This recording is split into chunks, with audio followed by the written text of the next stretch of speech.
Hello, Guilty Feminist. This is Deborah. Well, this weekend we had an incredible open space event. We were so lucky to do it in partnership with Town Hall by Bataccio in King's Cross. And we were also lucky to work with organisers at Amnesty Feminists. We set out to ask the question, how can we form a joyful resistance and create a better existence? We had so many incredible discussions. It was truly amazing. I came away with 2 new working groups for 2 new grassroots ideas, which hopefully will be manifest very soon. And there were lots of other people who left absolutely buzzing, feeling very emotional. They'd met other people who also wanted to stand against the far right and create a better, fairer world.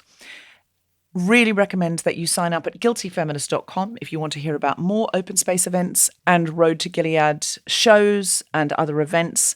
Road to Gilead is a pop culture reference from The Handmaid's Tale. I think it's what we're on if we're not going to do a 180. But after this last weekend, I'm feeling extremely, extremely hopeful. You can also come to our Edinburgh preview shows at Soho Theatre. That's not Road to Gilead. That's comedy, but you will really, really enjoy it. If you can't get to the Edinburgh Fringe this year, this is an evening of microwave Edinburgh Fringe. You get to see lots of different acts on the same night, previewing small parts of their shows. If you are going to get to go up to the Fringe, this is a great place to try before you buy. On the 7th of July, we have Sarah Barron, Reb Day, Freya Parker and Anna Leong Brophy. And on the 14th of July, we have Alice Fraser, Katie Pritchard, Rosie Holt and Jess Robinson. Both of those nights will be incredible. They will be entirely different, so you can come to both if you can get to them. We are at Ventnor Fringe and the Isle of Wight with Felicity Ward and a very special guest on the 18th of July. And we're at the Edinburgh Festival on the 20th, 21st, 22nd and 23rd of August. For tickets to all of these, go to guiltyfeminist.com and click on live shows. My book, 6 Conversations We're Scared to Have, is out now in paperback. Gillian Anderson said it was an essential guide to nuanced conversations in a polarised world. Who are we to argue with Gillian Anderson? You can afford it now. It's out in paperback. Go and get it wherever you get your books, online or in person, ideally from someone who pays their tax. And as always, don't forget to rate, review and subscribe. If you could right now find the follow button, find the subscribe button and click it. And if you enjoy this episode, forward it to somebody you think would like it, or another episode, WhatsApp it to them, post it on socials. If you review it and you talk about us, then it really helps other people find the podcast, which really helps us keep making more and doing more community action days. And now, on with the podcast. I'm a feminist, but the other day, my friend Georgia said, isn't it terrible whenever like a woman who's in the media or in the public eye dies, they always put like a picture of her. She might be older, she might have died at 88, 94, but they always put a picture of her in the paper from when she was like 25 and really hot. Isn't that terrible? And I went, yeah, I definitely don't want that. I don't mind what I look like when I could be 98 and like on death's door. Take a picture of me right there, Polaroid. However I look, that's what should go in the paper when they go, oh, the Guilty Feminist has died. You know, if I'm lucky enough to get an obituary, or probably on some comedy websites, let's be honest. And they go, I just want the oldest picture of me. I mean, I don't care if I'm death's door, just use that picture of me. I don't want any hot young pictures of me, none of the ones in good lighting where I had like a whole team around me and like a wind-swept hair. I don't want any of those, because that wouldn't be right. That would be saying, oh, a woman's only worth what she's worth when she's 32 and posing in a like designer wardrobe for the Times Sunday supplement. That's definitely... And as I was doing that, I was actually making a note in my phone going, make a letter that goes with your will that says the pictures, leave a PDF with it, leave a file of the only pictures that can be used anywhere, the pictures that can be released on the socials, the pictures that should be sent at that time, high res, to any and all newspapers. In fact, make sure that your obit does get sent to newspapers in case they overlook you, and make sure that there's an absolute moratorium on any pictures that you wouldn't want. Yeah, I don't want that. Jess, I don't. I think if there's ever a time where you're allowed to insist they use the picture of your good side, It's got to be in death. Surely, if I'm dead, don't I get the hot picture? The least you can do is show me from a good side. Yeah. But also, younger the better. I'm down with it. I'm like, I want people to remember, not younger the better actually, because actually I want people to remember me in my like how they kind of most think of me. Right. And I'm aware that that's not the way they think of Marilyn Monroe. You know, when Marilyn Monroe died, I'm sure there were pictures of her standing over a grate with a skirt coming up, and that wouldn't be appropriate because no one's thinking that about me. No one ever has, and they never will. I might do the shoot just in case. I'll do one Marilyn shoot in case anyone's interested in the pictures. You never know. It. One where like Marilyn Monroe might actually have been sick of that picture. If your whole kind of identity surrounded around one picture, her Will might have said, "Please, when I die, for the obituary, can we finally use the one of me that I like, where I'm just in my trackies?" Yes, she may have. She definitely did. Marilyn Monroe in her trackies. Yeah, there are more innocent pictures of her. There's one where she's being held up by lots of men and she's lying down in a pink dress. I think that's Diamond is a girl's best friend. I wouldn't mind that one.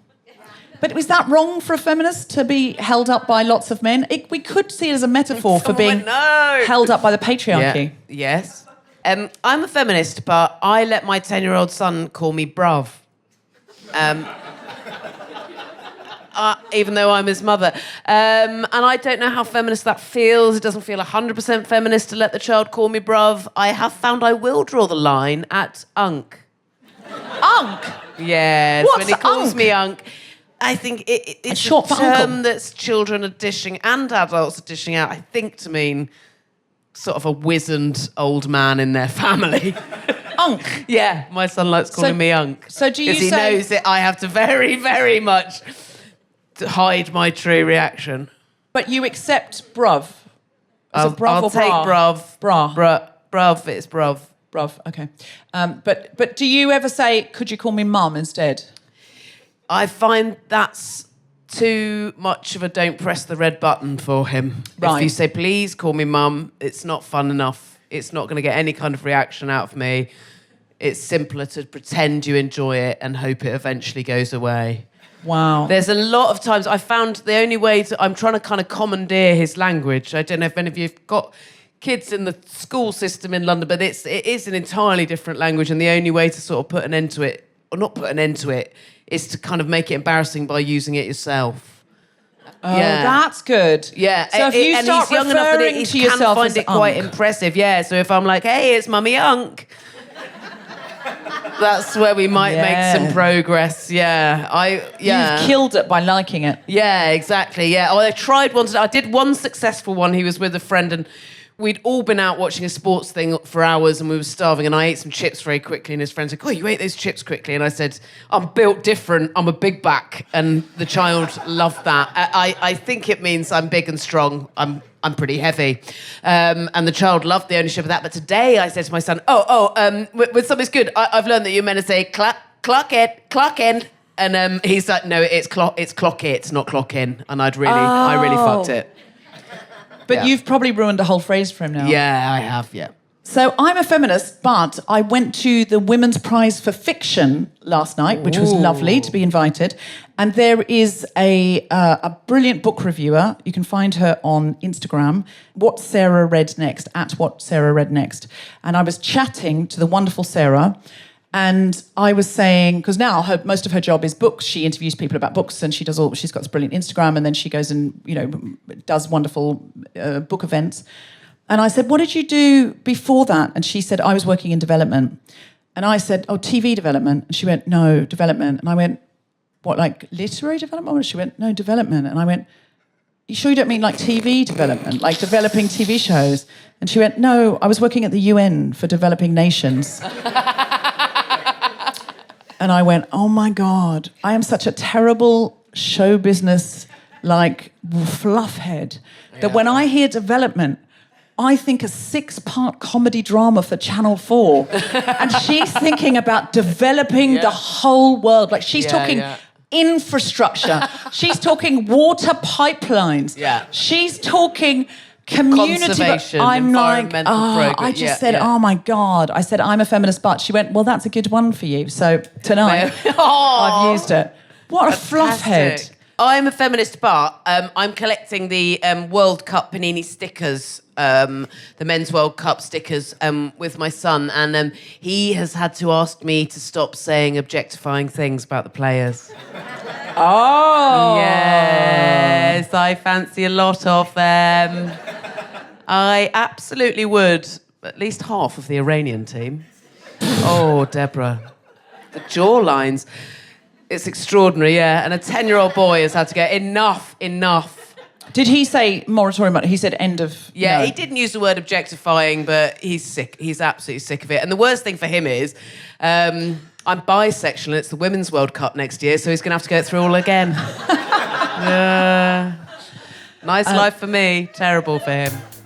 Live from West London, welcome. The Spontaneity Shop presents The Guilty Feminist with me, Deborah Frances-White, guest co-host Jessica Fostekew, and our very special guests, Leyla Williams, Steasy Castro, and Juliet Stevenson, talking about migrant rights and the asylum experience at West London Welcome Community Centre.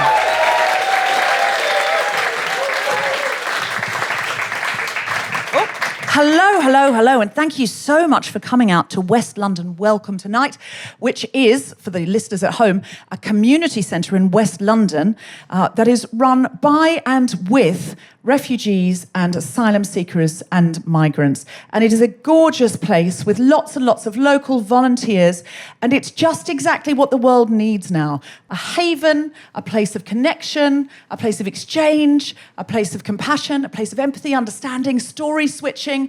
It is a wonderful, wonderful place. And I've come in and I've been amazed by just how beautiful everything is. Just the decor is gorgeous and the garden is gorgeous. And I want to come and work here every single day.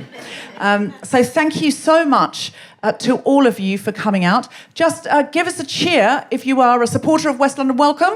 Yeah! Give us a cheer if it's your first time here. Woo! Wonderful. Give us a cheer if you listen to The Guilty Feminist at home. Woo! Give us a cheer if you don't know what this is. Okay, yes. That I felt that was likely. That you'd heard something's happening at West London Welcome and there's booze. And you went, I'll be in that. I love West London Welcome. It's very pretty. It's really done up nicely. And I've heard there's drinks. And I have to sit through a bit of a show. Then so be it. So this is the bit of the show that you have to sit through. But it'll be an absolute joy. It'll be an unqualified delight. So this is a podcast. And if you don't know what a podcast is, it's radio that nobody stops you making. And that's why women do it so often. And you keep thinking someone's going to come around and go, enough. But no one has. You can talk forever into the void. Put it on the internet. Some people listen, some people don't. No one complains. So it's if you're feeling like you've got more to say, start one. Everyone else has. By everyone else, I mean every man else has. So this is a podcast that is about feminism, but it's also about more broader activism. I'm trying to make the world a better place. But we always start with comedy and entertainment because we're trying to lure in people who otherwise wouldn't care. But they go, well, it's quite funny. So we're luring you in. So thank you so much for coming out tonight. Just give us a cheer if you identify as a feminist. You don't have to. Don't just say yes to fit in. Give us a cheer if you identify as a feminist. Give us a cheer if you don't really know what that is. No? Give us a cheer if you think, not really? Great. Give us a cheer if you are, in fact, a man. Excellent. 2 in the front row, making direct eye contact, and they've just had a very masculine fist bump with each other. Is it okay if I ask your name? Yeah, I'm Tom. Tom, do you listen to The Guilty Feminist? What was that? I have listened to an episode. I have listened to an episode, and it wasn't for you. I enjoyed it a lot. You enjoyed it a lot, but what stopped you listening to that second episode? This is good market research for me, Tom. What are we not getting right with the men? You're not getting anything wrong. I'm going to listen to some more. Oh. I don't want you to be peer pressured now, Tom. If you're listening at home, Tom said, nothing was wrong, I'm going to listen to more. But it felt unconvincing. It's very polite and British. Do you listen to The Guilty Feminist, sir? I have listened. You have listened. Again, you have listened, and that was enough. Well, I was offered the invite to this show. Oh, I'm just gonna give you the mic. Oh, crikey. think you're going to say more, and I want the people at home to listen.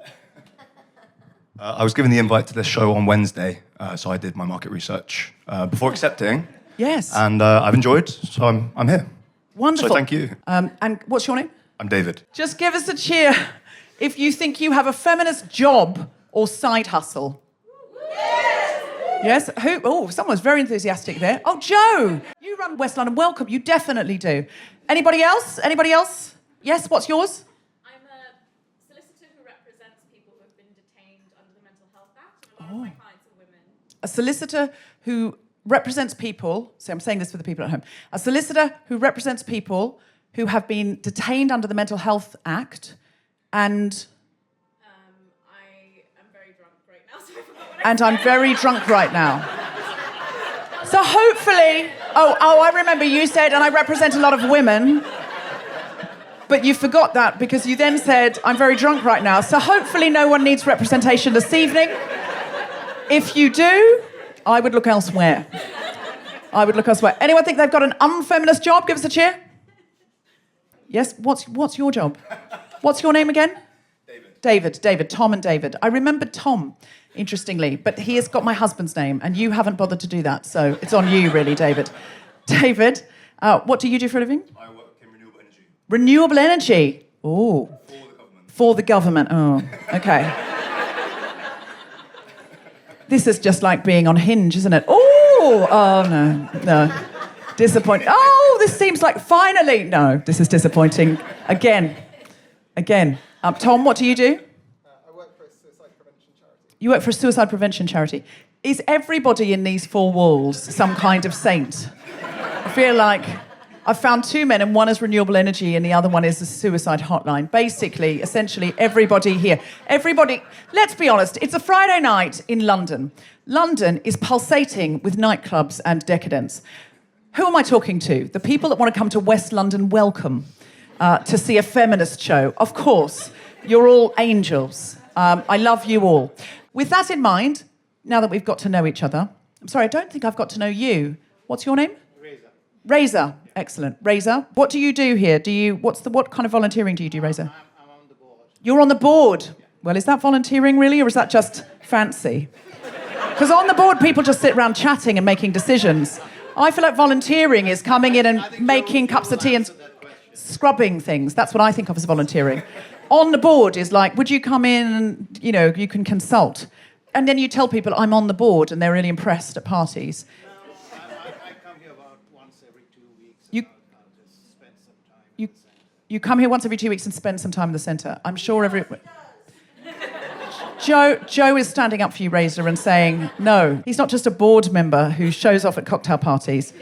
Reza gets involved. Reza's hands are dirty. Reza comes in here and mixes and mills. Well, Reza, I'm delighted you're here tonight. Thank you. Does this count as one of your times that you're going to come in the next 2 weeks? Or is there going to be an extra shift? There'll be an extra shift. There'll be an extra shift. Excellent. Because I'm doing the work here. I don't want you counting this as your shift. Excellent. No, you can't just drink and laugh and say, that's my job done, Reza. I'm just suspicious of men who are on boards. What? I've never seen your show. Confess that I didn't ask, but Reza has confessed, publicly confessed he's never seen my show. He wasn't asked, interesting, but I feel a tiny bit rejected now, Reza. You have seen my show, you're seeing it now, I'm seeing in real time. That's right. Excellent, good. My daughter sees you. Your daughter sees my shows, okay. Right behind me, but Excellent. the one who... She looks really relaxed. She's loving me talking to you. She's just thinking, what's going to come out next? Please make this stop. You seem deeply comfortable, but your daughter is less so. She's like, Dad, just stop. No need for heckling. Well, Reza, I'm delighted, and I'm delighted that you've come here with your daughter, and that you're... Thank you for coming. Oh, no, thank you for coming, because otherwise I'd just be on this stage on my own and then just looking out into just a row of empty chairs. So we've both brought something to the picnic here. All right, are we ready to start the show? Then please welcome to the stage the incredible Jessica Fostekew.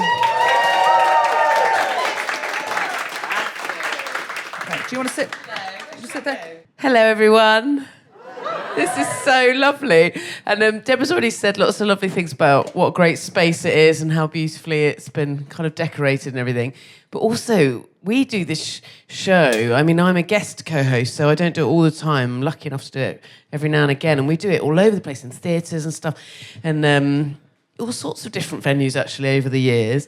But I don't think we've ever done it anywhere where there's been this many lovely snacks. And you guys have brought an amazing photographer who pre-show was taking some candid pics of us. And she's got a pic of me trying every different type of snack. Yes.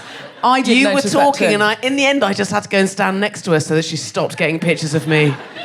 With I'd the had the wide- pop chips. I've had the pretzels. It's like she doesn't need a picture There's of sort me of trying cheesy the- biscuits over Yes, there that yeah. were particularly good. Had a couple of delicious, lovely. I know. And we didn't even send in a rider, did we? We didn't even say, can we have pop chips? From now on, I will only achieve comedy in a venue where there are bowls of at least 14 different snack. That was great. It has been Comedians so far are so quite good. easily pleased, actually. It's true. As long as there's a Crisps in snacky bowls. rider. Absolutely. bowls. Crisp in bowls. Picky bits. Jess, Yeah. have you had a guilty week or a feminist week?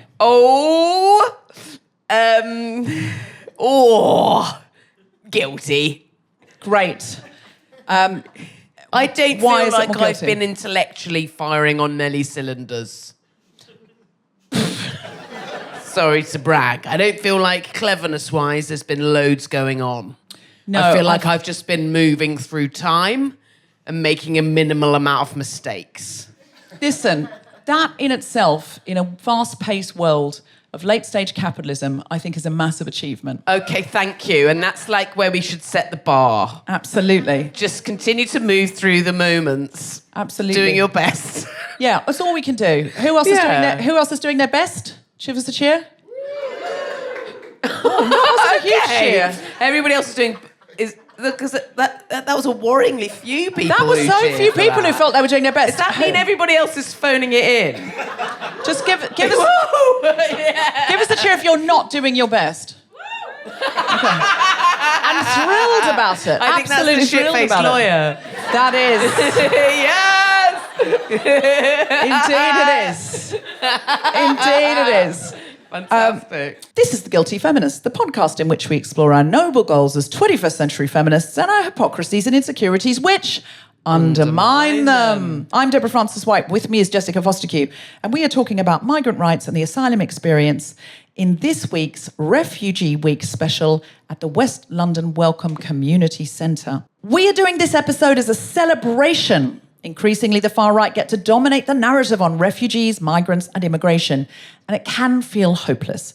But in this episode, we are at West London Welcome, an amazing charity and community centre, to talk about how they successfully support hundreds of displaced people a year, what that experience is like, and what we can do to help and counter these narratives. Okay. Right, are you ready for stand-up comedy? Please welcome to the stage, Jessica Fostekew. I was already here on this stage all along. Stand-up comedy. Okay, let's tell you some stories. It's been a bizarre week. I've done a very long walk.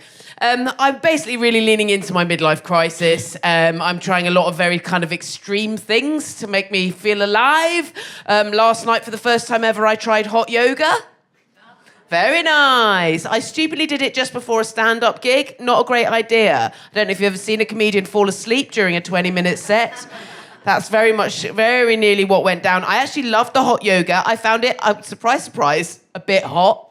It was almost a bit too hot. I don't think I've ever been that sweaty in my whole life. I had a realization, I've been doing a lot more yoga, and I had a realization I either have one of two experiences when it comes to yoga teachers. I either find them to be like an absolute tool and someone I don't want to spend any time with, presumably, or I 100% want to, quite keen to get off with them. nothing in between. Those are the two types of yoga teachers you can experience or get. I wanted to tell you that I've been on an incredibly long walk. A friend from school told me her dream was to do this particular event, and I did it last weekend. It was called a survival race, and we walked from Bristol all the way to Glastonbury over 2 days, 40 miles. You're not allowed any phones, just Ordnance Survey maps. Turns out I just assumed one of them would know how to read an Ordnance Survey map. No. But pretty far. It's pretty hilly, pretty far. And it rained. I don't know if there was quite a lot of rain last weekend. It was very intense. And I did it. And I thought, you know what? I want to learn things about myself. And you do a thing like that. You do it because you're trying to sort of gain insight into your own kind of psyche and see the extents to which you can push yourself. I learned about myself that I'm incredibly moody when lost. That I don't know how to pack light. And then in retrospect, I think I already knew those things. I don't know that they were... It doesn't count as a learning if you already knew the things. My bag was so full that I didn't have room for it in my bag for my water, so I had my 2 water bottles hanging off either hip and a kettle that I insisted on bringing. I had a kettle hanging off my front that clanked against the various carabiners holding the water all the way, so I sort of tinkled all my way all around Somerset, scared a few cows. They thought another dairy cow was coming along their way. And weirdly, off the back of it, I've been kind of bizarrely kind of tired all week. And it peaked when yesterday I wasn't looking at my phone or anything. I confidently walked down an up escalator. That's where I'm at with my midlife crisis. I did about 4 confident steps down it, panicked, jogged on the spot, and I just sort of the whole time was sort of giggling, going, what am I doing? While a steady stream of commuters on their way home just sort of casually started moving towards me up the escalator. Thankfully, they were standing, not walking. They were all kind of like, sort of looking at me while I was like... It took me what felt like 3 years to work out how to end it was to stand still and turn round. But yes, we got there in the end. Like every other complete nut of twit who's in their midlife crisis, I've signed up for a half marathon. Why not? You woo. I haven't done it yet.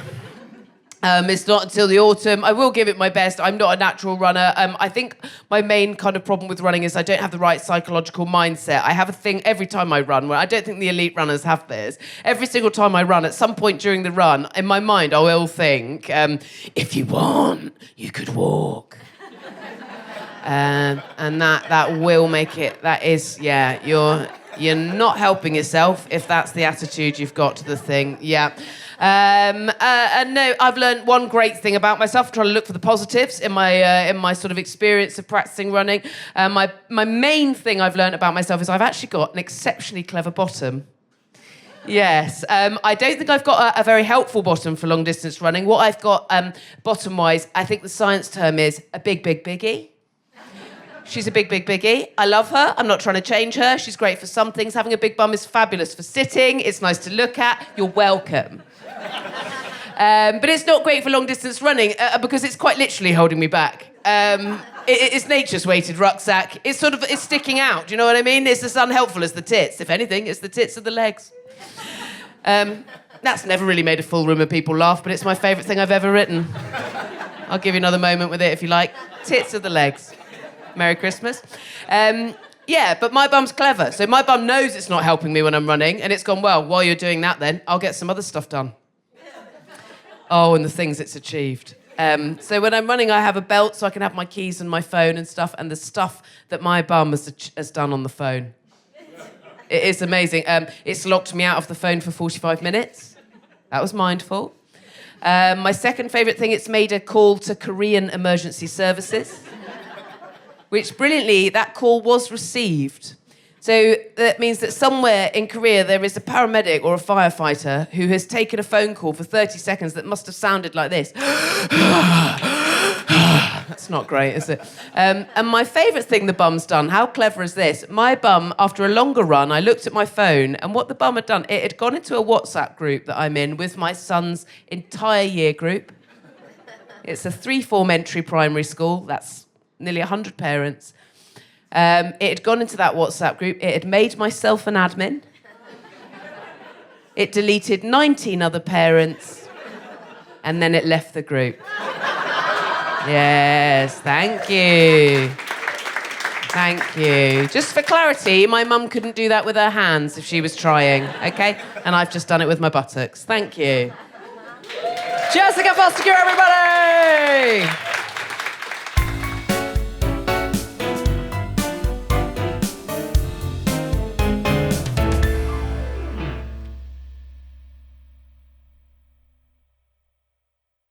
Our first guest today is the Deputy Director of West London Welcome.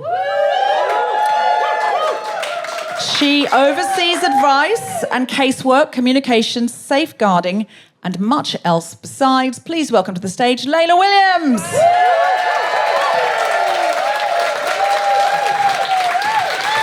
Leyla, thank you for coming.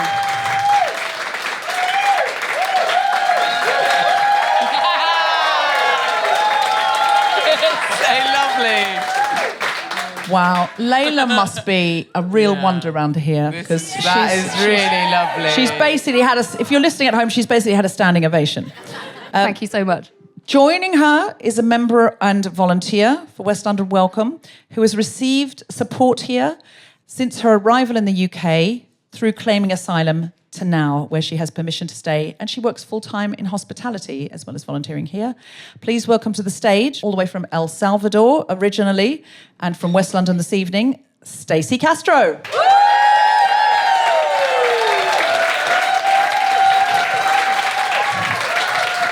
Steasy. Yeah. Oh. It's another standing O. It's another standing O. I know. And we also have a brilliant surprise guest. But first of all, I would love to say welcome Leyla and welcome Steasy. Thank you for made having a us. beautiful space here. Thank you. Although we have our founder and director, Jo McInnes, who deserves her own standing ovation wherever she is. Who is also part-time interior designer for West London Welcome. Well, the space is so elegant, it's so gorgeous, it's so artistic. When I came in, I went, oh, I want to come here and work and, sit here and just, it's so welcoming. And the section for children is so beautiful. And it really feels like a home away from home. Yeah, that was the point. And what I really loved about Jo's vision for this centre when we first opened it was that it should be a place not just of, advice or getting what you need when you first arrive in the UK, but also a place where people feel joy and have dignity and can build real community. And you can't do that unless you want to be somewhere. Most places that support people, they're fine and they do what they can. And there's amazing support across the country, not just us. But, people don't have resources. Organisations don't have resources that support refugees. And we had to, we can talk about that later, but we're really lucky, and it's through sheer hard work that this place looks so gorgeous, and so it should. People deserve a really wonderful place to feel like a second home. That makes sense, that it doesn't want to be, you don't want it to just be somewhere people come, as well as people come in a sense of emergency, but also somewhere where you then feel happy to stay. It does feel like somewhere you want to be. Yeah. What were the origins, please, of this place? So back in 2017, Jo, I mentioned earlier, she decided that there should be a space for people in West London, for people who were refugees, people seeking asylum, and who were vulnerable migrants to come together and make community and gather and feel less isolated, really. And in the beginning, it was lovely. It was cooking, it was some English classes. It was small and it grew very slowly, word of mouth. But the basic idea was we all live here. I mean, this is a really local centre. It was for people who lived in Hammersmith or Kensington or neighbouring boroughs in West London who had arrived here and who didn't have people around them. They didn't have a social network. And so that was the vision. And it grew from there because she found all of her neighbours, made all of her neighbours help her. And Jo is a force to reckon with. I think we all know that. She's amazing, and she absolutely created this incredible place we now have where we support 300 people a week. But it all came from volunteers. Joe was a volunteer. I was a volunteer on day one. And we opened our doors in early 2018 in January. And it was a group of local people in Hammersmith who really wanted to support people that were coming here for all kinds of reasons. But also, there was a precursor to it. There was the refugees welcome groups that existed all around the country after, the humanitarian crises of 2015 onwards, where predominantly Syrian, but also other people were fleeing conflicts in their countries. And so there was this pre-existing Hammersmith and Fulham Refugees Welcome Group, and that was like the precursor to West London Welcome. Yeah. And you got on board very quickly. You were here on day one. Yeah, I was hyped. Yeah. What? Yeah. What were you doing? Because at that time you were a volunteer. Yeah. Now you've been able to build West London Welcome together. So you've got full-time staff, including you. Yeah. But at that time you were volunteering. What made you want to do that? I grew up really nearby. I went to local schools in West London where, my classmates were from everywhere. I came from a really diverse part of London, and I'm also half American, and I moved to New York in my 20s. And I worked at a museum called the Tenement Museum, which is telling the story of immigration into the US. And I was really struck by that New York way of celebrating migration, of celebrating diversity. And I love the way they're proud of that, and they think that's what makes a wonderful city or a wonderful place. And I thought, while I was living there, I thought, London has that. London's just as diverse as New York. And it's an incredible city where people come from all over the world to live here. And I love London. And I was so proud of growing up there. And I wanted to be part of something that celebrated that was positive. And I couldn't have been more excited because I saw this tweet that Joe had put out saying, does anyone want to help me start a refugee centre? And I was like, yeah, I do. And I just moved back from the US, and I thought, yes, I want to do that. I want to be part of that. It was so exciting. And more than 8 years later, I'm still here. And so are the rest of us. We started with a small group of volunteers, and now there's 10 staff and 135 volunteers supporting 300 people a week at the centre. I mean, you are making it sound like none of us are ever going to leave this room, actually. The doors are locked. Nice to see you try. Yeah. Absolutely. I had such an emotional experience at the Tenement Museum in New York once, and it was before I was doing any kind of work with refugees at all, and it really, really moved me. If you've never been there, it's an old tenement block, and they shut it down, I think in the 50s it got condemned. So if you go in there, you can see evidence of all the different waves of immigrants that were there. So at one point, it's an old, it was a terrible old tenement block really, but you'd see the Russian refugees would come in, or the Italian refugees would come in, and they've done up all these different rooms as they would have been in all those different eras, and they've got the paperwork from all these different families. And you see that in one room, they were seamstresses and tailors, so they set it all up with mannequins for how it would have been at that time. And they tell you the story of one family who lived there. That's a true story. And it's absolutely stunning. But the room that really moved me the most, they just have one room, and it's just they haven't done a thing to it. But the guide said, what do you notice about this room? And people were saying, oh, it's not very well ventilated. There's a window goes into the next room, and, that kind of thing. And I said, the wallpaper. And the guide said, yes, what about the wallpaper? And there was a hole in the wallpaper, and you could see 12 different kinds of wallpaper because everyone had papered over. And I was just so moved by it because I was like, it's sort of like what people want is just a tiny little patch that they can start again in, but they want to make it their own. And so it's so human. It's like, well, how do we make this feel like us? Well, we'll get some wallpaper, and they haven't got the time or they're not going to strip it all back. They've not got a YouTube video. So they've just put it over the top, and you can just see all of these different families. And it's just like, that's all people want is just a patch, a tiny little patch to start again and build something that they can call their own and an opportunity. And that just moved me so much. I often think about it, actually. And it was a sort of precursor to me when I had an opportunity to work with refugees, thinking about that, just how human that is, that we want to put up our own paper and say, well, this is us. Yeah. This is the way we're making this our own. This place, it's run, not, as you said at the beginning, it's not just run by us 10 staff, it's run by people from all over the world who are community members, including Stacey, who's one of our incredible volunteers. And it couldn't run without the people in our community who all get together and run everything. They cook in the kitchen, they're translating for us. The list goes on, you know. It's as much as it can possibly be a horizontal environment where everybody gets to play their role, and that's why it works really well. But there's that sense of people want to contribute. People desperately want to be part of something and feel like they're leaving some imprint of themselves in this space. And you can see that in the decor of this building here that could be a very elegant West London cafe in many ways. And, it's absolutely beautiful. But you can see a lot of crafts that have been clearly made with members and by volunteers. And you can see that community action even in the beautiful wall hangings and the ceiling hangings. Steasy, can we ask, because you came here first as a member and now you're a volunteer, can you tell us a little bit about what you felt when you came here? How did it alter your experience of turning up in the UK? Well, the first time I think I was a chaos.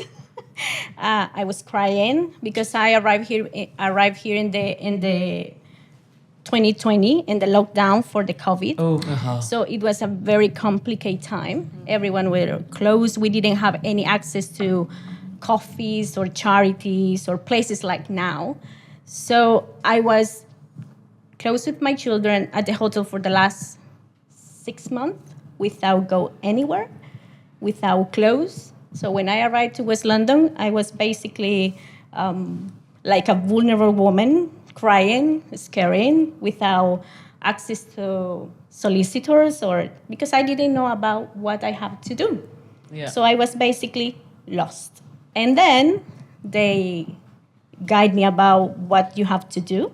Mm-hmm. And I found a solicitor. I didn't know that I have to apply for a solicitor.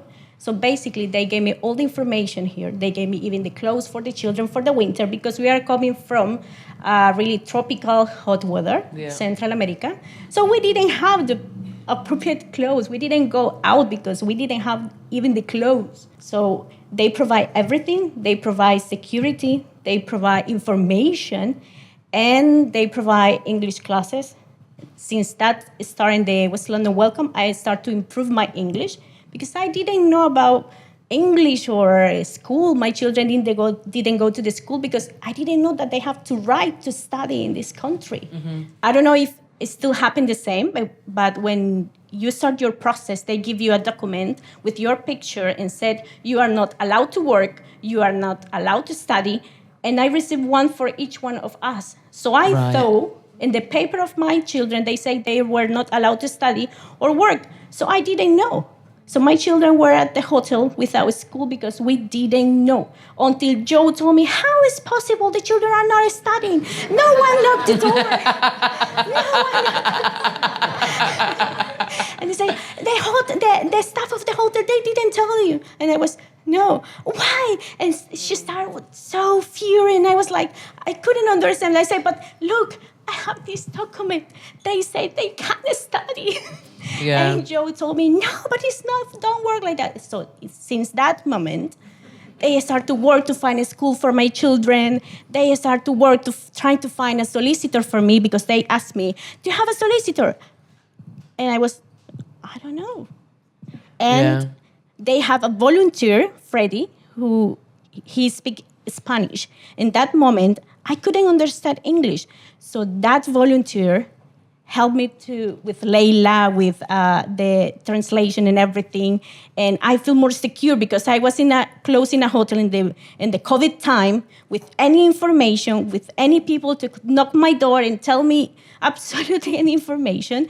So that was my first contact with one volunteer of the West London Welcome. Freddie, he speaks Spanish. He speaks, I don't know, many languages. He's a pretty smart man. Pretty smart man. Yeah. He speaks like That's Like 7 the sound of this. languages. Is Freddie in? Shout out to Freddie. He's not Shout here out tonight. to Freddie.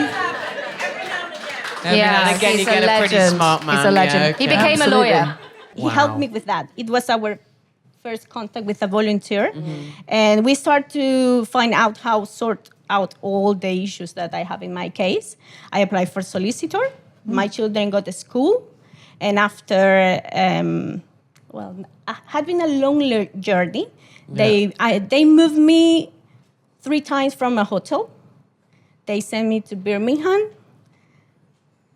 That is the history for refugees in the process. You get moved from city to They city. can move you wherever they want. Into different hotels. In a different hotel, you have to change the school, you have to change everything, and they don't give you too much information because you don't know. All the while, you can't work. No. You're not allowed to work, and you have to survive with the money that they give to you. And that point, the food in the hotel was quite Challenging. Yeah. And you can't work. Yeah. Your children, I remember when my children spend the time eating just apples. Breakfast, lunch, and dinner. Until now, my children, they are not pretty fan of the apples. Yeah. So now they overdid it on the apples because they couldn't eat any of the other food. They didn't tell me, Mommies, because we ate a lot of apples at the hotels in the process. But I know. I know that it's that history. But finally, I start to study English in the West London Welcome. I remember, and I feel so secure. I'm doing something because I was lost, and they show me where you have to go. They provide hot lunch because my children didn't eat food at the hotel. So all the time when we have to come to West London, they say, "We're going to go to West London." "Yay, we're going to eat food, Ma. We're going to eat food, good food." Bless them. And it is that thing, isn't it, of local knowledge. I think the average Londoner or person who lives in any place, we don't know what we know. You know so much, like that intuitive understanding of, no, I'm pretty sure your children are allowed to go to school. You know, like I know Joe is an expert and does know these things, but an average Londoner would go, I think you can, let me look it up for you. And if you come into a new city, even you know what it's like as a tourist, especially if you don't speak the language, you just don't have that basic grasp on how things work.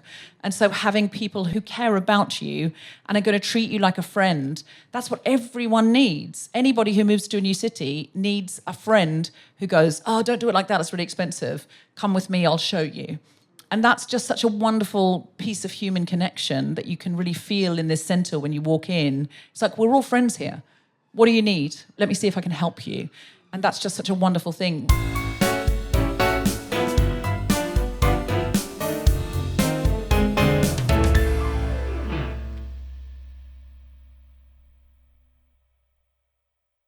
What do you think it would have been like if you hadn't had West London Welcome, Stacey? I'm scared to think about it, honestly. Maybe I will be without solicitor for years. They kicked me out of the hotel because I didn't apply for a process for asylum seeker, because I was an asylum seeker in that moment officially. I don't know. I haven't think about it. Can I tell that story of when we had to come to the hotel? Of course. Do you remember? I mean, I just want people to understand how not luxury asylum hotels really are. Yeah. You know, when we first met Stacey and her kids, who are actually here tonight, I don't know where they are. They're somewhere. Oh, there you are. Hey! The Apple Twins! And by the way, No apples tonight. Stacey's amazing kids and Stacey are picking up fresh bread and cakes for us every single week to ensure that everybody at our centre has a delicious breakfast every night. Yeah, they are. They're incredible. That is Thank really you. wonderful. Yeah, That's a way to pay it forward. That's right. But when we first met this family, you know, they were living in the smallest hotel room and the shabbiest, worst possible hotel room I've ever seen in Earls Court. They've been living there for months without any support or really any idea of what was going on, right? I mean, it was a really worrying situation, and there was a woman next door also in the same asylum hotel who'd been trafficked here who was in the same situation. Neither of them had lawyers. Neither of them understood their rights. It had never been explained to them. The food was disgusting and completely unnutritious. Of course, when you're in an asylum hotel, you're banned from working, you're banned from receiving benefits. You get $9.95 on a cash card to spend every week. And that's what you get, $9.95. You know, what can you do with $9.95 a week if you can't work or receive benefits? You're living in near destitution. And, you know, the Home Office will move you with almost no notice to whichever city or town they like. And that's what nearly happened to Stacey, except Freddie, the aforementioned volunteer, and I heard about it. Pretty smart guy. And we, with his 7 languages, one of which was useful in that moment, Spanish, we legged it to the hotel in Earls Court, and we argued with the taxi driver that the taxis will turn up, the Home Office taxis will turn up, and they'll usually be unmarked and basically tell families or individuals to get in the car, and they will be driven to an unknown address, and that will be their new home. And they don't know where they're going. They're often given very little information. I mean, things have got slightly better after a lot of campaigning by charities around this, but the way people are treated is so unfair, and, you know, it's not luxury to live in these places, especially if somebody, I'm thinking about the woman next door to you, she had been trafficked, you know, and very unfortunately, that kind of experience of being asked to get into a taxi and having no idea where you're being taken by someone who won't tell you even sometimes the postcode of where you're going, it's eerily similar sometimes to their previous experience. It can be re-traumatizing. Yes, I had friends who were there were mum and dad and 2 boys, like 11 and 13, and during the pandemic they were the way people talk about it in the media and the way people assume it is, they're in a luxury hotel, like they're in a suite at the Ritz or something like that. They were in one room that was as big as, it was 2 bunk beds, because it was really for students, this accommodation. It was for sort of short stay student accommodation. So there was 2 bunk beds in the room, single bunk beds, enough room to stand up in front of those bunk beds, and a shower, like a room with a shower and a loo. That was it. There were 4 of them. It was the lockdown. They weren't allowed out, and it was a mum, dad, and an 11 and 13-year-old boy. So there's no privacy for the boys at all. There's no privacy for the parents. And they were in there, and there was nothing they could do about it. They just, but in those hotels, usually there's a sort of foyer where you can come and, like a rec room type thing. They weren't allowed in it because of the pandemic. So I don't know how they didn't go absolutely ballistically crazy. And then before they had their asylum, and now they're in perfectly nice accommodation, but before that, they then just started moving them every night. So the boys would come home from school, didn't know where to come home to. The dad would go to the school gate and say, okay, now we're in a hotel in Covent Garden. And then the next night, they'd get kicked out in the morning. They'd have to sit there. The parents would have to sit there with their luggage. The mother has a lot of health problems, and then they'd have to wait to see where they were going. They'd have to pick the boys up and say, we don't know where we are tonight. Like, really tough. And so when people think they're in hotels, you have to ask, do you want to be in student accommodation or in a 2-star hotel, in a different hotel every night, when you're so disoriented, you don't know what your future is, you don't speak the language, you don't have any grasp on it? It's so different from what the public think it is. I think in my family, I end up having or avoiding conversations with various family members because I know they've been pretty much brainwashed by a lot of the media, a lot of social media about that. And so I don't know. I think I'd love some advice on like how to bust some of the myths that those types of social media are feeding, kind of especially young men and like various groups of people at the moment. But there's like a common idea that it's lots of like quote unquote illegals. And that's like not great. There's the idea that migration is rising. The idea that the majority of people that are arriving here are coming on small boats. Have you got stats I can bust those myths with? I mean, no person is illegal. Yeah. You know, every person in any country has the right to claim asylum under the Refugee Convention. And, you know, you can't claim asylum from outside of the UK. You have to be here. So people that say, well, you know, they can just apply from outside, that's not possible. You have to be here to do that. Migration is actually not rising, it's falling. It's, you know, we have the lowest net migration since 2012. The other thing that I really want to make people understand is that every day you see another headline about small boats. Small boats, you know, the people coming on small boats make up 5% of the total number of migrants coming to the UK. Most migrants that come to the UK are coming here to work or to study. And a much smaller number, about 5%, come by small boats to claim asylum. And practically everybody who comes by small boat claims asylum. It's just their right to do that. You know, if you put all the people in the last year that arrived by small boat in one place, it would take up a third of Wembley Stadium. And these are people that you endlessly hear about every single day, you know, as if they have no right to be here or no right to try and stay here, you know. It's not true. And, we don't have safe routes now. If we do that, we still have the Ukrainian scheme. We have a scheme for people from Hong Kong to come. So if you're from those two countries, you can still apply to come. There's a UK resettlement scheme that takes in tiny, tiny numbers. Like we're talking like about 400 people in the last year.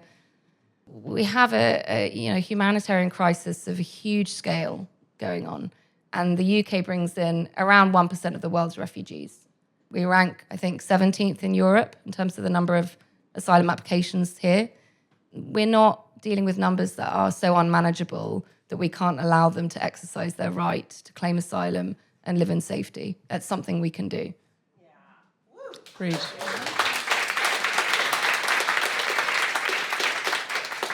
Can I ask, because I think there are people in other parts of the UK and indeed the world, we have international listeners, who might like to set up something lovely like West London Welcome where they are.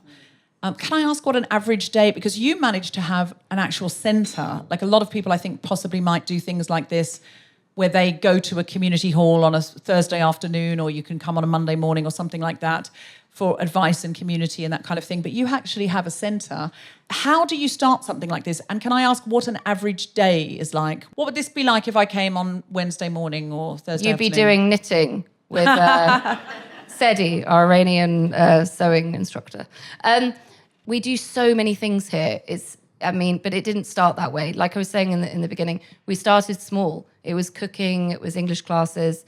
And there are many groups who do wonderful things who are small in that way. And they only do, a couple of things, and they do those things really well. We felt the first couple of years that we couldn't bear not to do lots and lots of things. And now we provide this completely holistic support. So English classes, advice, casework, creative activities, yoga, fitness, book club, art, trips all over London. We have a community garden outside, which is beautiful. We have childcare for everybody studying classes. We do advocacy, so we collect evidence on what we see, and we work with lawyers and NGOs and tell the mayor's office and anyone we can about what we see on the ground. So we do all of these things, but that's because we wanted it to effectively feel like a one-stop shop where we didn't have to refer people out all the time. People are really exhausted being referred on again, and they can't find the support they need. So this was a way of getting around that by basically doing it all in-house. But that isn't how everybody has to run. And we've mentored other groups to start their own centres like this, and some might be here tonight.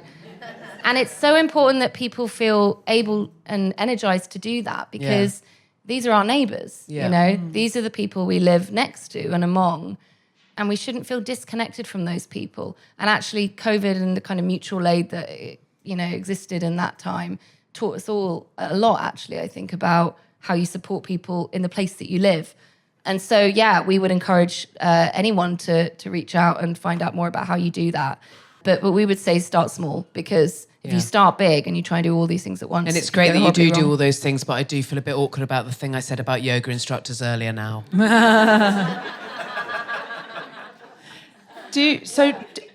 You've got this...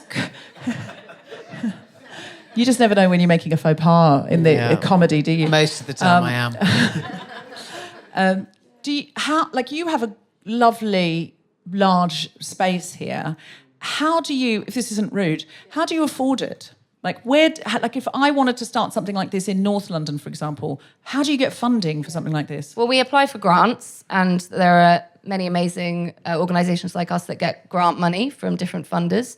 And then we also get private donations, which are a huge part of our income. We have an amazing network called the Welcome Circle, and we've got many Welcome Circle friends here tonight. And those people are key individuals who support our work and maintain our work and respond to the needs of refugees and asylum-seeking people and migrants at our centre.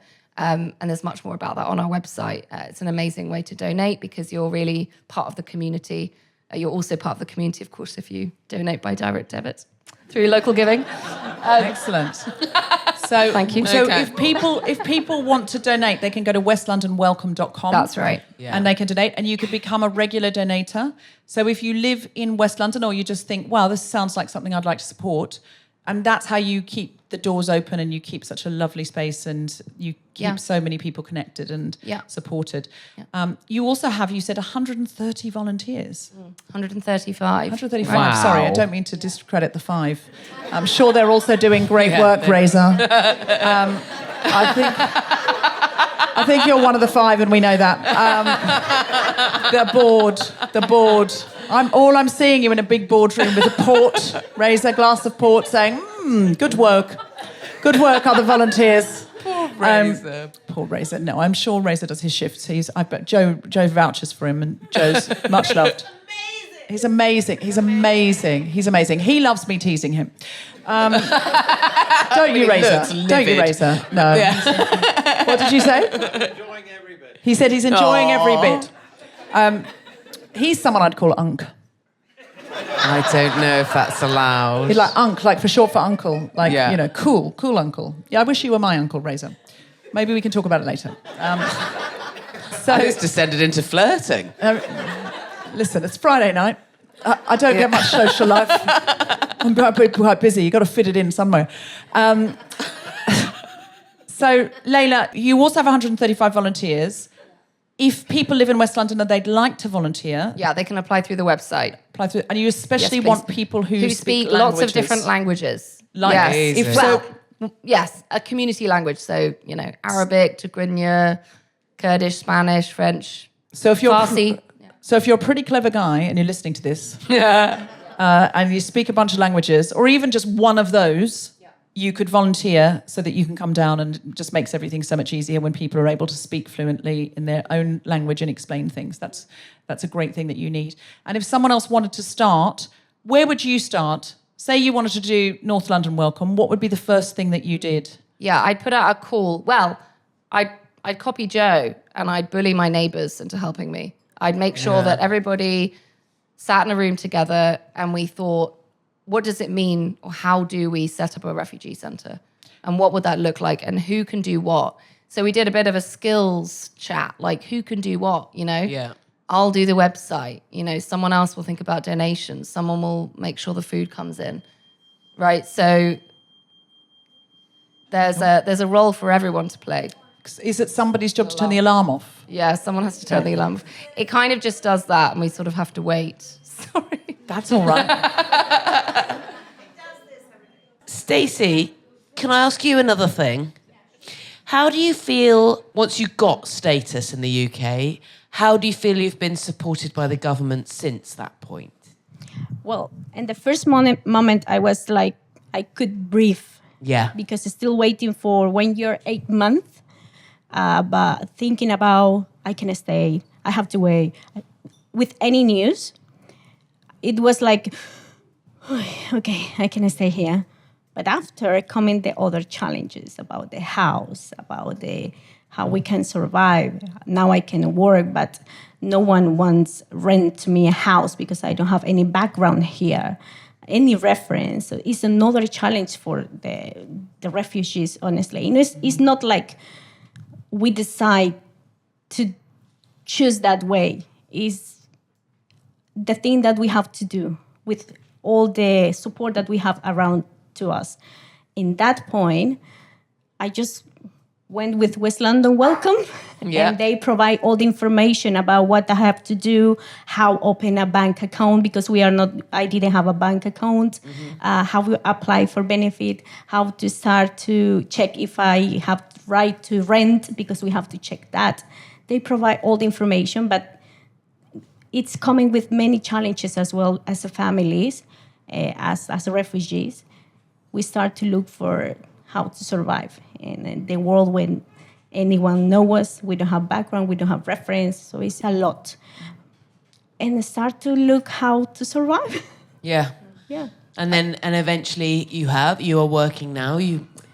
What's your job now?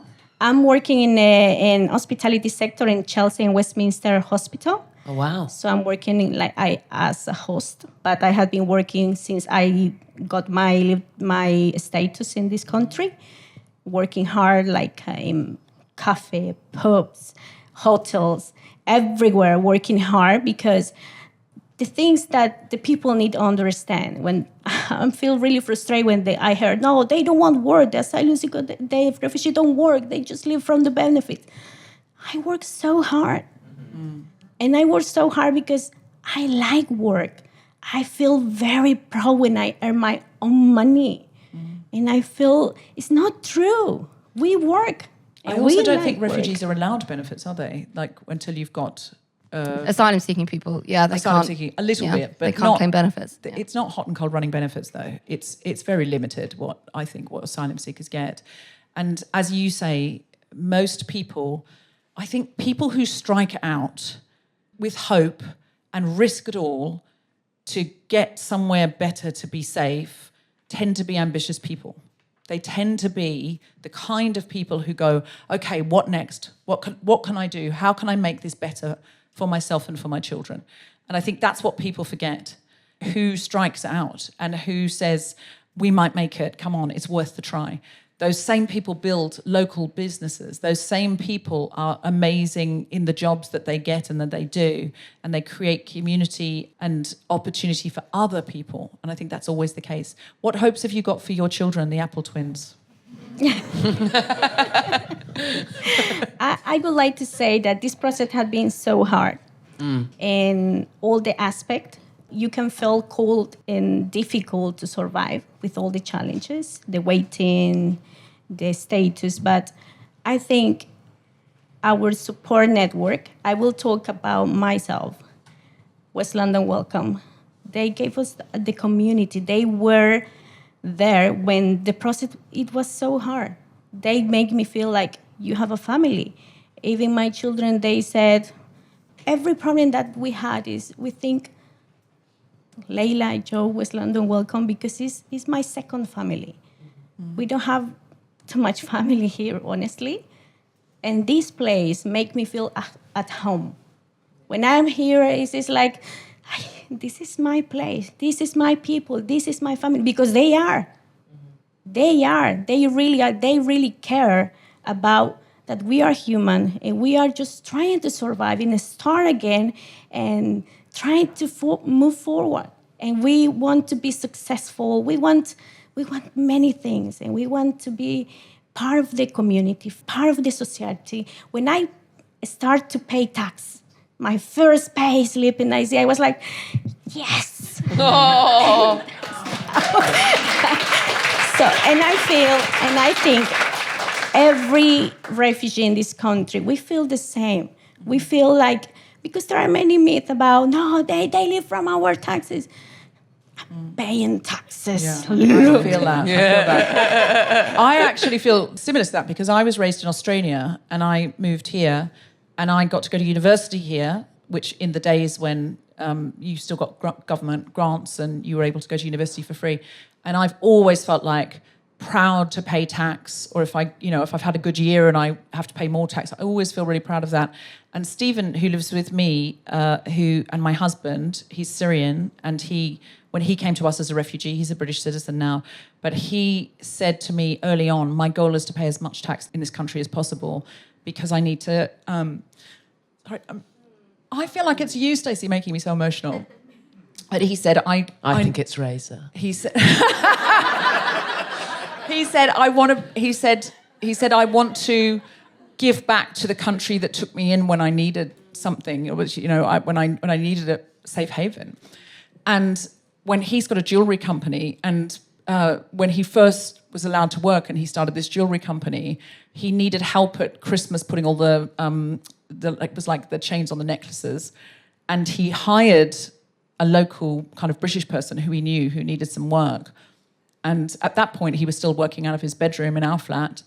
And somebody came in and they were putting all these things on. And he said to me, I hired a British person today. Look, I'm a job creator. And he was like, all of these things are they're kind of benchmarks of I'm giving back. And I wish more people knew how many refugees, and I can't speak for all refugees, and then refugees are not one great big mass who all feel the same. But the refugees I know, that's often what they say. What can I give back, or how can I contribute? Can I say, this country would be nowhere without migration, right? Oh, yeah. Stacey isn't the only community member we have here who works in the NHS. 1 in 5 NHS workers are migrants. 1 in 3 care workers are migrants. These are the people who look after our parents when they get old. These are the people who look after vulnerable people, who save people's lives every day. You know, we should respect the people that come here to this country and work so hard and contribute as best they can. You know, it's unbelievable that we don't take the time to, you know, and many of us in this room do, of course, but others don't take the time to recognise that. Absolutely. We've got to get our final guest on, so before you leave the stage, can I say, Leyla and Stacey, is there anything you came to say that you didn't get to say? I think the only thing that I really would like the people to understand that it's that we are human. Like you, like your father, like your mother, like your sister. And the history has many changes in the life. And one day or in the past, maybe one of your family was migrant. Remember that. And we are just trying to survive. We are working hard. Don't believe in the wrong speeches outside and trying to be a community with the people around to you, like West London Welcome, like Joe, like Leyla, like my children, that now they understand it's important to think about the other people and don't be so selfish in their life. Absolutely.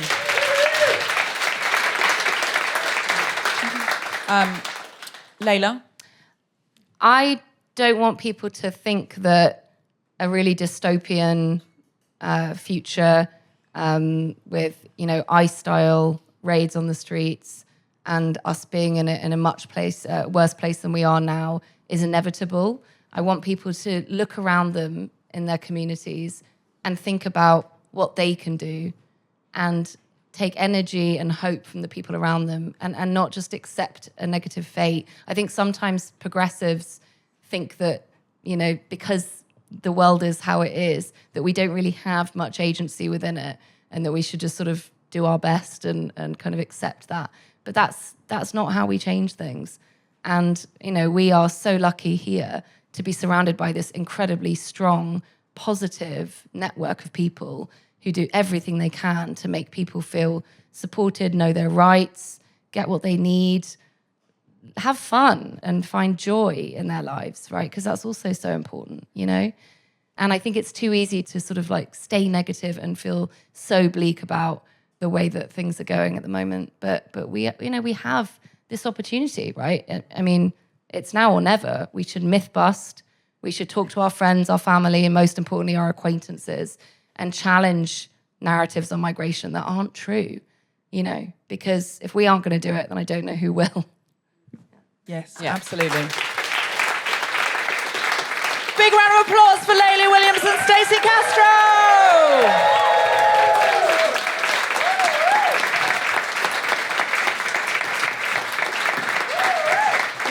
And now, our final guest for a short segment, we have an extra very special guest. Please welcome a friend and long-standing supporter of West London Welcome, as well as an incredible multi-award-winning actor and one of the most inspirational political activists I know. It's the wonderful Juliet Stevenson!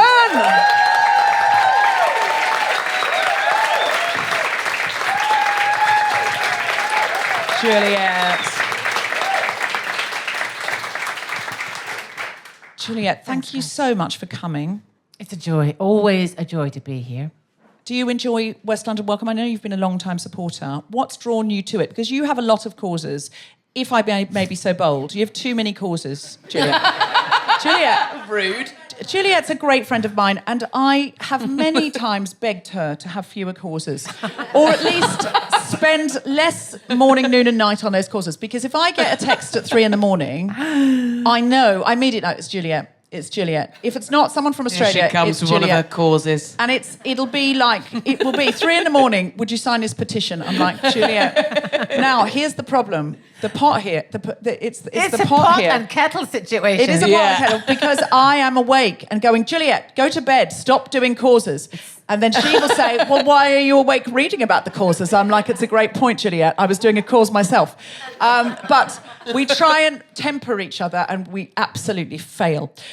So Juliet's always doing something for somebody and she cares very passionately about justice for the world. So what draws you to West London Welcome? Well, I mean, I love this place. I met Joe at, I was a patron of the Islington Centre, first of all, an Islington Centre for refugees and migrants, which is my neck of the woods up in North London. And Joe, you were teaching knitting there, weren't you? Doing a knitting class there. And it's a lovely refugee centre. It offers a lot of the services that are provided for here. But I think you kind of felt that, you wanted to... Well, she was sort of inspired by being there, but thinking, I need to do something in West London. And so that was around 2017, right?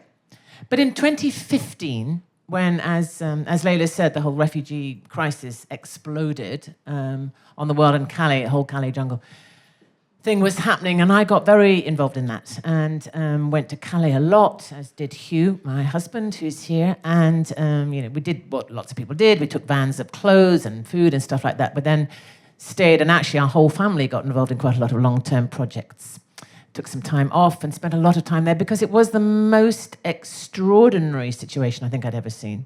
So you had this anarchic situation of people who had been driven out of their countries of origin and who'd collected at this point, and then there were no charities allowed in. So it was kind of a free-for-all. So I got very, very kind of involved in Calais, and that spiked the whole relationship to refugees. So when Jo said she wanted to start one, I just was sort of an admirer and a supporter, really. And, you only have to come here to think. I saw this place very early on, and it really, really was. It was the most grim venue. In fact, didn't you kind of walk in and think, no, sorry, very nice of you, Hammersmith, of me. But it was like a very sort of shrunk, like an airport terminal that had shrunk in the wash. I mean, have a look. It is actually a small airport terminal. Yeah. And see tiny the effort little that's gone planes. into cosifying. I mean, it was the ugliest, most unpromising space you'd ever seen. The fact that it looks this beautiful is because it's been made to look like that. You never know now. I came in, I was aghast. I was just like, this is like a glamorous cafe it's clearly all been made with love, and it's not like someone's gone and spent a fortune on a refurb. It's just so beautifully decorated. No, I mean, it's a little known fact, but one I hold very dear is that I had my hen party here to the wonderful Hugh Brody. There were only 5 of us here. We got very, very drunk, and we did wear our underwear on the outside of our clothing. And yes, there were penis straws. There were penis straws. But we ran around and danced in this refugee centre. That's where I chose to have... You had your hen night here. When did you get... How long's this been here? Don't panic. The reason you weren't invited, it was extremely spontaneous. I think we invited ourselves at about 4 o'clock that day and arrived at 7:30. Oh, great. Anyway, the point is, I think what Joe and Leyla and their extraordinary community of supporters, volunteers, staff, and their community have created here is completely inspirational. It really is. And I've met a lot of refugees. I've heard many, many, many people speak about their experiences. I've interviewed, but I've never heard anybody talk, Stacey, as extraordinarily eloquently about the refugee experience as you have tonight. And just astonishing. I mean, you've taken us right into what it feels like when you arrive in this country, knowing nothing. And the courage it takes to restart your life, and as a mother of small children. And I think this space here, which has been created by Joe and Leyla and their community, is just the most amazing tribute to what human beings can do for each other and how you enable people to fulfill their potential and to contribute once they have received what it has to offer. So for me, this place absolutely represents hope and humanity at its very best. And connection and community. And it feels like that. When I've come in here, I felt like, this is a group of connected people helping each other. And that's why members then become volunteers. Exactly. Well, I mean, when I listen to people's stories, one of the projects we had in Calais was that our Hugh's son, my stepson, our wonderful Tomo, lived there for a long time. Well, one of the things he did in Calais, the jungle, was to... He set up a small blacked out, he was a wonderful documentary filmmaker. He blacked out a very small caravan that he found And he invited, those refugees never wanted to talk to the press. They were very nervous about press. But he had worked there in the kitchen. He'd lived amongst them for a long time, months and months. And so he got their trust. And he invited them in to talk to him. And he asked them 3 questions. Why did you have to leave your country of origin? What was your journey like from there to here? And what's your experience of Calais? And those seemed to us the 3 key questions. And they didn't want their faces filmed because they didn't want to be recognized, or they had, had get into sort of issues with home offices and so on. So he filmed it just on their hands.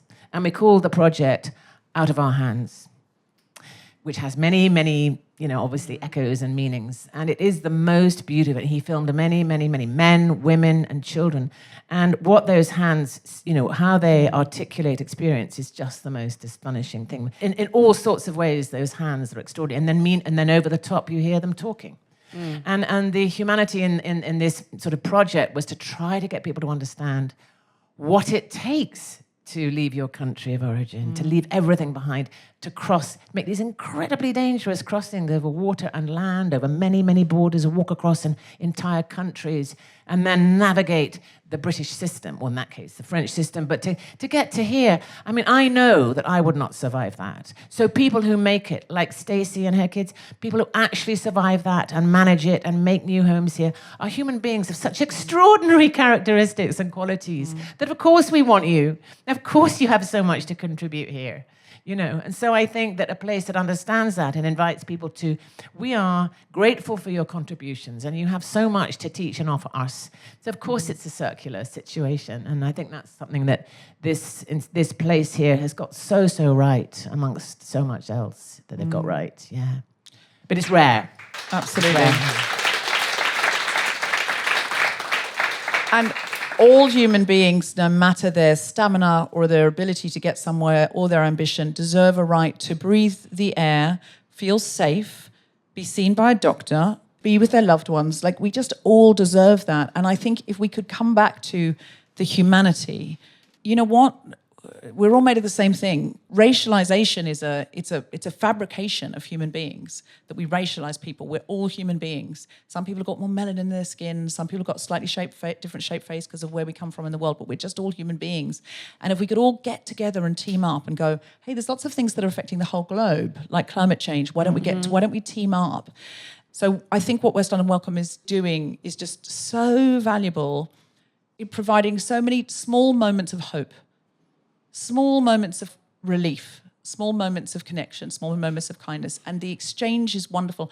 It's not a sort of patronizing, we're going to help you, but it's we are community, and we connect with each other. And if you need something today, this person needs something tomorrow, or actually, I'm having a tough day, there's a real exchange, and that is the best way. So I completely understand why you're such a friend of it, Juliet, especially as it plays into so many of your passions around treating displaced people respectfully and community and connection and fairness.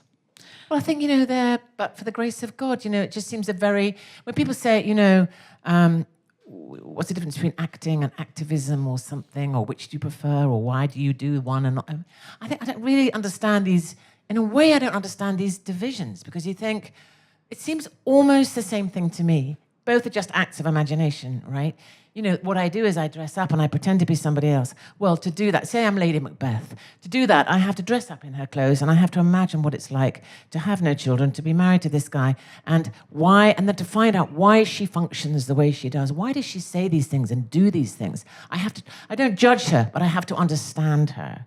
Why is she, what is it? What makes her who she is? Exactly the same process is involved in understanding people who are, in other situations in the world. Why is it so difficult to imagine what it's like to sit in a tent in Gaza to try to feed your 3 children while bombs are raining down on you? That's not a very difficult thing to do. It's exactly the same set of tools. It's just an imagination. So why do you want to give your voice to that? If that voice is not being, if it's being heard, I don't need to.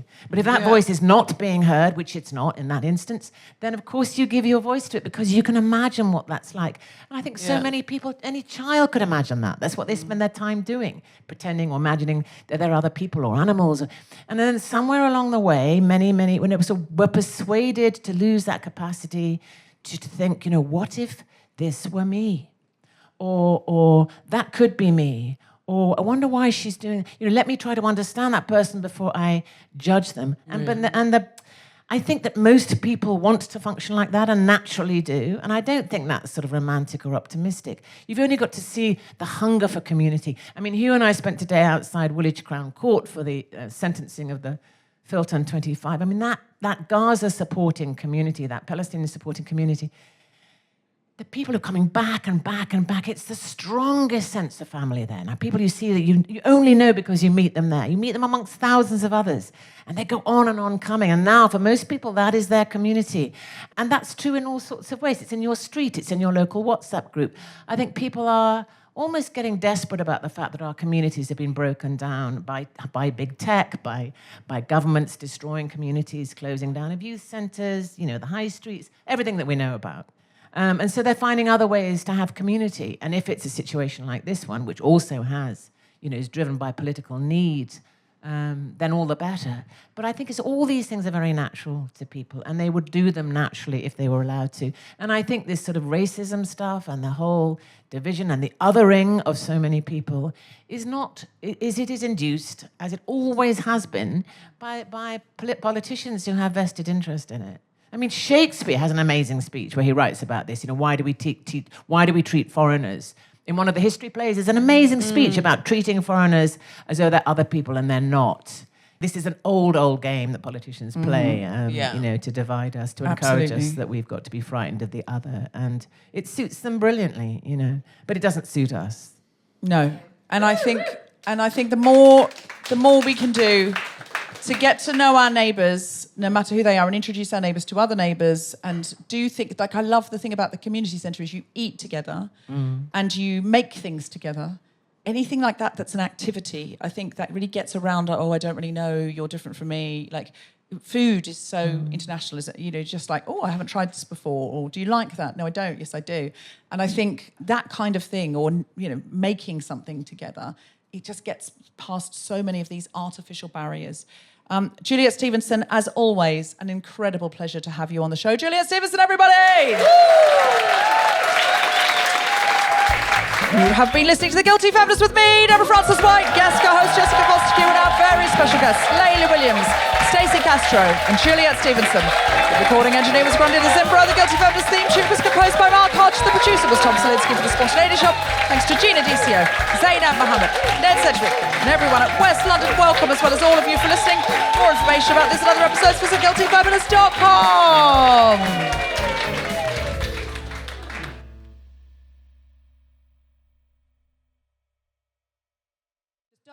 Don't worry about it. Don't worry about it. Don't worry about it. It's just if you... I mean, this is not making the edit.